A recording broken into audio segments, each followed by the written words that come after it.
My name is Ibrahim Hussein, and I was born in Somalia. We would be talking about how can we integrate the cultures in our community. And I thought, hey, oral histories would be a good way to do that. The people that immigrated within the last 75 years must have some very good stories to tell. I mean, it's a giant step from Mogadishu, Somalia, to Owatonna, Minnesota.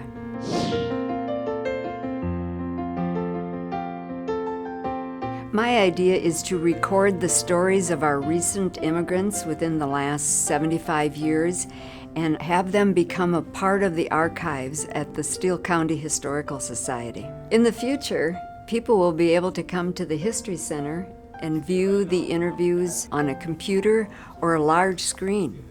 There was a constantly killing going on in my country, and I was living in a refugee camp for almost 12 years, Watching this video, other people will help to learn our culture, because there are some people who have never been to another country, who have never gone outside the United States and have never seen people like different culture, different religions. If they watch, this video, it will be a lesson for them. Two things come to my mind when I think about the possibility of my children or grandchildren being able to hear or see this in the archives, and it creates a sense of empowerment and also a legacy. I think it's a very valuable project because we have experienced ourselves where sometimes we don't have the proper documentation of what happened in the past or how our people got here, or some of the stories in between. There's gaps of kind of lost years of where people came from, what they were doing, and how are they basically living in the area.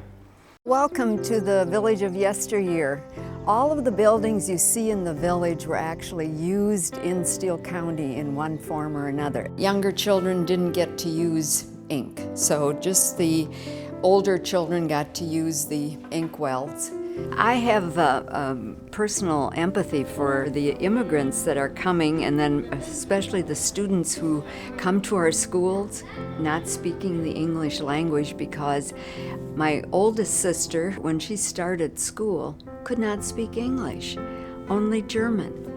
What an experience to come to your first day of school and not be able to understand what the teacher and the other students are saying. So back then, we had the problem in a different perspective. When you have a new culture coming to an existing culture, yes, you're going to have challenges, but we can overcome them. There are challenges, just like there were 100 years ago when, Norwegian immigrants didn't speak to German immigrants. I've been living here in Owatonna for almost 11 years now, and there's this kind of restriction that each community has on their own, and they're not willing to, meet each other in the middle, which is a big misconception, I guess, because, at the end of the day, we're all looking for the same things, and we're all moved here for the same reasons. Whether it's 20 years ago or 200 years ago.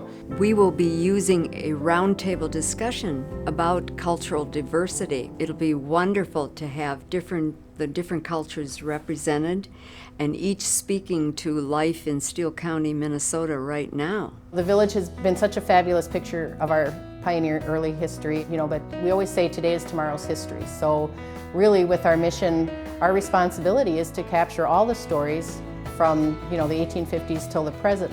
When we show the people of Steele County the history of other cultures, we are educating them, and with education comes respect for another human being. My name is Margaret Michaletz, and you can vote for my idea at mnideaopen.org.